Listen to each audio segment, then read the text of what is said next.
बिस्मिल्लाहिर्रहमानिर्रहीम। अस्सलाम वालेकुम नाज़रीन, आपका मेज़बान डॉक्टर महबूब अली यूसुफ़ज़ई एक नई व्लॉग के साथ आपके खिदमत में हाजिर है।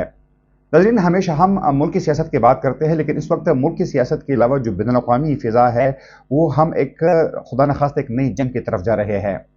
गुज़िश्ता रात ईरान ने इसराइल के मुतअद्दिद ठिकानों को निशाना बनाया है और इसमें न सिर्फ ड्रोन इस्तेमाल की गई है, बल्कि इत्तलात के मुताबिक इसमें मिज़ाइलों से भी इसराइल के मुतअद्दिद इलाकों को निशाना बनाया गया है। इत्तलात के मुताबिक ईरान ने दिमश्क में ईरानी ग़ुसलखाने पर हमले का जवाब देते हुए इसराइल पर 200 के करीब ड्रोन और मिसाइल दागे हैं। गैर मुल्की मीडिया के मुताबिक ईरान ने इसराइल पर बराह रास्त ड्रोन हमले किए, जिसकी तस्दीक ईरानी पासदार इनकलाब ने भी की, जबकि इसराइल ने ईरान के मुतअद्दिद ड्रोन गिराने का दावा भी किया है। ईरानी मीडिया रिपोर्ट के मुताबिक ईरान ने इसराइली दिफाई तनसीबात को निशाना बनाया। गोलान की पहाड़ों और शाम के करीब इसराइली फौजी ठिकानों को भी निशाना बनाया गया। ईरानी मीडिया का दावा है कि तेहरान इसराइल में 50% अहदाफ को निशाना बनाने में कामयाब रहा।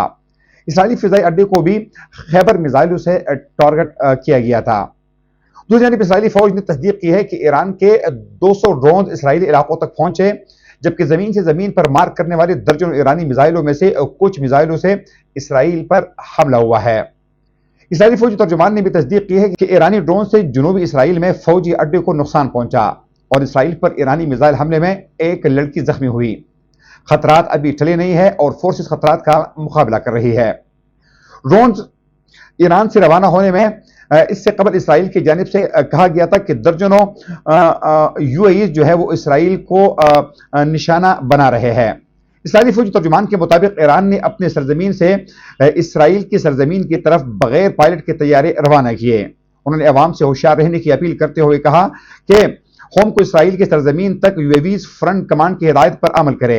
हम कोशिश करेंगे कि ये ड्रोन्स पहुंचने से पहले पहले उनको रोका जाए। उधर यमन के होसियो, लेबनान के हिजबुल्लाह और फलस्तीन की मुजाहिदी तंजीम हमास की जानिब से भी इसराइल पर हमले की इत्तलात मौसूल हुई है। बरतानवी खबर रसाई एजेंसी BBC के मुताबिक ईरानी फौज की जानिब से जारी बयान में इसराइल पर हमले की तस्दीक करते हुए कहा गया है कि यह हमले 1 अप्रैल को दिमश्क में ईरानी ग़ुसलखाने पर हमले का जवाब है। ऑपरेशन ट्रू प्रॉमिस का नाम इस ऑपरेशन को दिया गया है और बयान में ही कहा गया है कि ईरान की इसराइल पर ये जो हमला है ये गुज़िश्ता 50 सालों में सबसे बड़ा हमला है।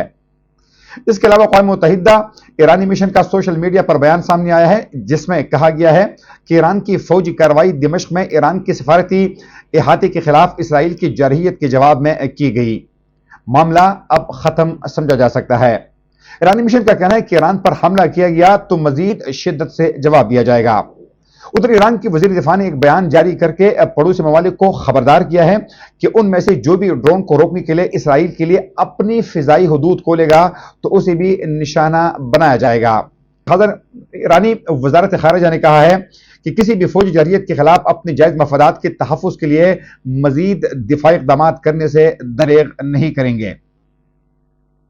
अरब टीवी पर इसराइली तजियाकारों रूबी शालोन ने गुफ्तगू करते हुए कहा कि इसराइल ने multi year defence system launch कर दिए हैं। इसराइल ने ईरानी हमले से महफूज रहने के लिए आयरन डोम भी लॉन्च कर दिया है। उधर उर्दन ने इसराइल को ईरानी ड्रोन से बचाने के लिए फ़िज़ाई सिस्टम को फ़ाल करना शुरू कर दिया है, जबकि कब्रस में मौजूद बरतानी जंगी तैयारे मशरिक़ वस्ता की जानिब रवाना हो गए हैं। इसराइली मीडिया के मुताबिक ईरान के हमले के बाद इसराइली लड़ाका तैयारों का गजा से इनखला हो गया है। गजा जंग के बाद ये पहला मौका है कि इसराइली लड़ाका तैयारे गजा में मौजूद नहीं हैं। इसराइली चैनल 1-2 ने दावा किया है कि ईरान ने 100 के करीब ड्रोन्स और क्रूज मिसाइल फायर किए थे, जबकि इसराइल ने शाम और उर्दन पर कई ईरानी ड्रोन्स को निशाना बनाकर तबाह कर दिया है। इसराइली मीडिया के मुताबिक अमरीकी और बरतानवी लड़ाका तैयारों ने भी इराक और शाम के सरहदी इलाकों में ईरानी ड्रोन्स मार गिराए। सिक्योरिटी जरायों का कहना है कि उर्दन के लड़ाका तैयारों ने इसराइल की जानिब परवाज करने वाले दर्जनों ईरानी ड्रोन्स को भी तबाह कर दिया।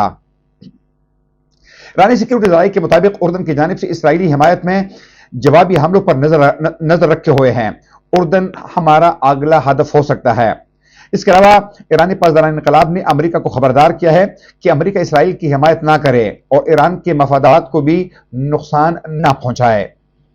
ईरान के इसराइल पर हमले के पेश नजर शाम, लबनान और इराक ने अपनी फिजाई हदूद को बंद कर दिया है। عرب میڈیا کے مطابق اردن کا کہنا ہے کہ اپنی فضائی حدود کی خلاف ورزی کرنے والے کسی بھی ایرانی تیاری کو مار گرانے کے لیے تیار ہے۔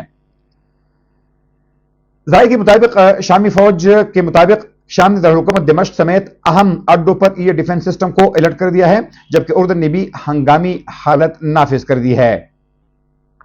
اسرائیل نے ایرانی حملے پر سخت جوابی کارروائی کرنے کا اعلان کر دیا ہے اور اسرائیلی سیکیورٹی کابینہ نے جنگی کابینہ کو ایرانی حملے پر رد عمل دینے کا اختیار دیا ہے۔ اسرائیلی وزیر اعظم نیتن یاہو نے کہا ہے کہ ایرانی حملوں کا منہ توڑ جواب دیں گے۔ اسرائیل ہر قسم کے حملے کا جواب دینے کے لیے تیار ہے۔ اسرائیلی سیکیورٹی کابینہ کے اجلاس کے بعد نیتن یاہو نے امریکی صدر جو بائیڈن سے ٹیلی فونک گفتگو کرتے ہوئے کابینہ اجلاس میں فیصلوں سے متعلق آگاہ بھی کیا ہے۔ اقوام متحدہ کے سیکرٹری جنرل انتونی گوتریس نے ایران اسرائیل کشیدگی پر تشویش کا اظہار کیا ہے۔ انتونی گوتریس نے فریقین پر فوری جنگ بندی پر زور دیتے ہوئے کہا ہے کہ فوجی کارروائی مشرق وسطی میں بڑے تصادم کا سبب بن سکتی ہے۔ اسرائیل نے ایرانی حملے کی مذمت کے لیے اقوام متحدہ کے سلامتی کونسل کا ہنگامی اجلاس بلانے کی درخواست بھی دی ہے۔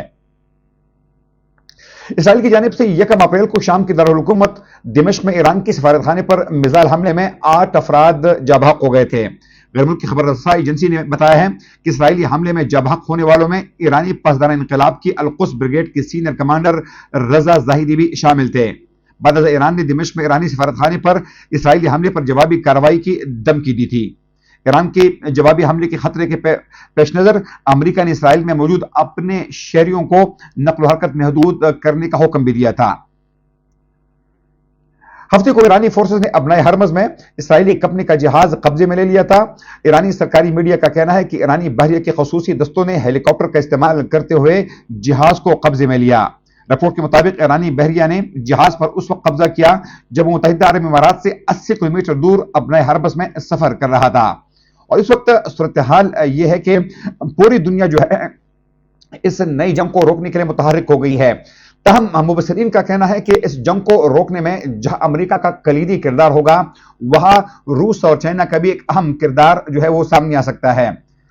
مبصرین یہ بھی کہتے ہیں کہ اگر یہ کشیدگی بڑھ گئی اور مشرق وسطی میں ایک نئی جنگ جو ہے وہ چڑ گئی تو خدا نخواستہ یہ جنگ جو ہے یہ مزید ممالک تک پھیل سکتی ہے، جبکہ اس کے اثرات دنیا کے اکنامک حالات پر، خاص طور پر تیل کی قیمتوں پر بہت زیادہ ہو سکتی ہے، جس سے جو ترقی یافتہ دنیا ہے وہ بھی تو کسی قدر متاثر ہوگی، لیکن جو ترقی پذیر ممالک ہے، پاکستان جیسے ممالک، اگر آئل پرائسز جو ہے انرجی کی قیمتوں میں اضافہ ہوتا ہے تو پوری دنیا جو ہے ان کو نئی مشکلات جو ہے وہ سامنے آ سکتی ہے۔